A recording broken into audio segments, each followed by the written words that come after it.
shit happened with Trayvon, and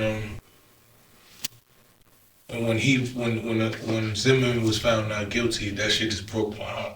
Okay. Because my oldest son was 11 years old at that time, and I was just like, what the fuck is going on? So you trying to tell me my son go in the store and nigga could just kill him and just say, that's it, nothing? So, that shit got me into it. I wrote this poem called What Do I Say to My Son?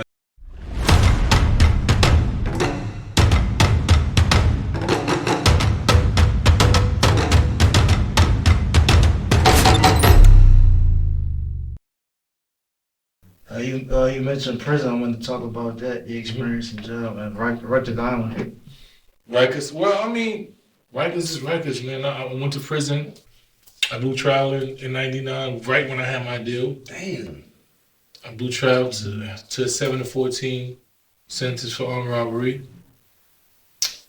It was tough. Imagine you just get $1 million record deal. I just was on the Violator album. I just was on Mace album.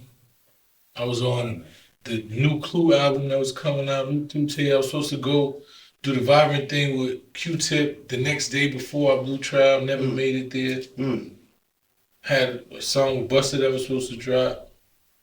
All shit with everything we said. I had a whole album that had completed and never got a chance to did it. I did the Rough Rider soundtrack that I never performed. So you sit in a cell for 7 to 14 years, all of this shit, just signed with $1 million deal. And then I heard you say that it wasn't you. You got booked for somebody else. That bitch was some shit that I never. Oh, I want to ask you, did you rob the nigga before the deal? It was some shit that. It was a situation that I got into an argument with a dude who was a cab driver over some bullshit, and me and him started arguing, and then the other niggas in the hood did some bullshit to him. I wasn't even there.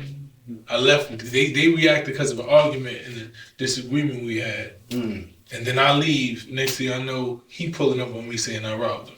And then from there,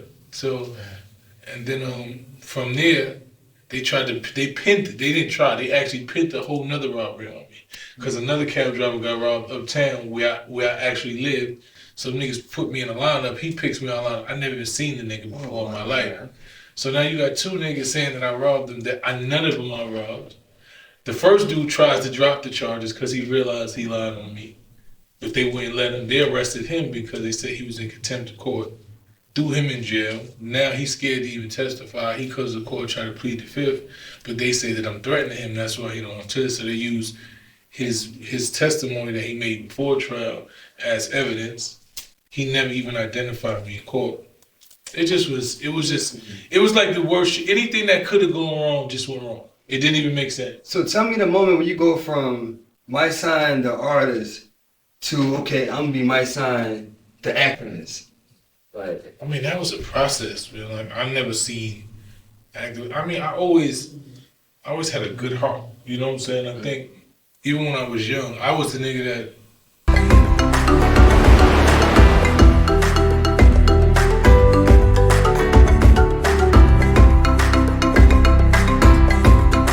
protected the kids from the bullies. Okay. You know what I'm saying? In junior high school, elementary school, I wouldn't let you bully nobody. Like, you're not bullying none of my friends. I wasn't the tough nigga that wanted to pray on the weak. I never prayed on weak. You know what I'm saying? So that was always who I was. So I think it was just a natural evolution. Coming home from prison, actually, you sitting in prison, you do it 7 years. I'm watching all these young kids coming in here with 40 and 50 years, just buying into street shit that never made sense. And then when you start realizing all the shit that they taught us and we gravitated to and we glorified ain't do nothing for us.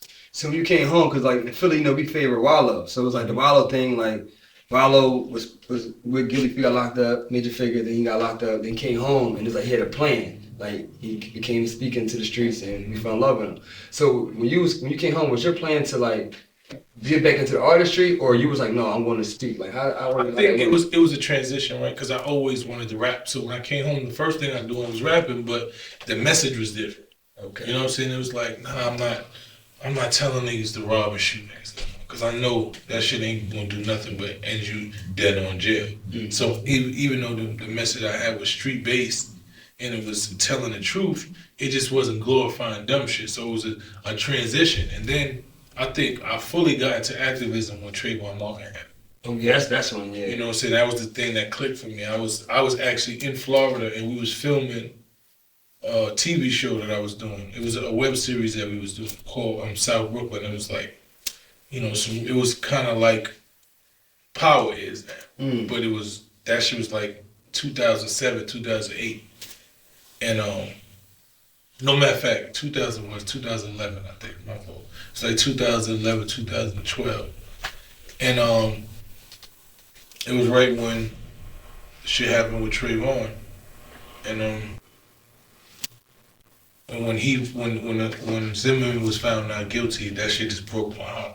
Okay. Because my oldest son was 11 years old at that time. And I was just like, what the fuck is going on? So you trying to tell me my son go in the store and nigga could just kill him and just say, that's it? Nothing? So, you know, that shit got me into, and I wrote this poem called What Do I Say to My Son? And I did a video for it on the internet.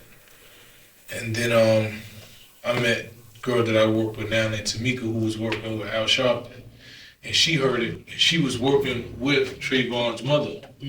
So she let her hear it, and she loved it. They're like, yo, you should do work in a lot of these detention centers with these kids because your message can resonate with them. So I started doing that work first. And then when Eric Garner got killed in New York City, that was the first rally that I ever went to. And then after that, it just became some shit that I did.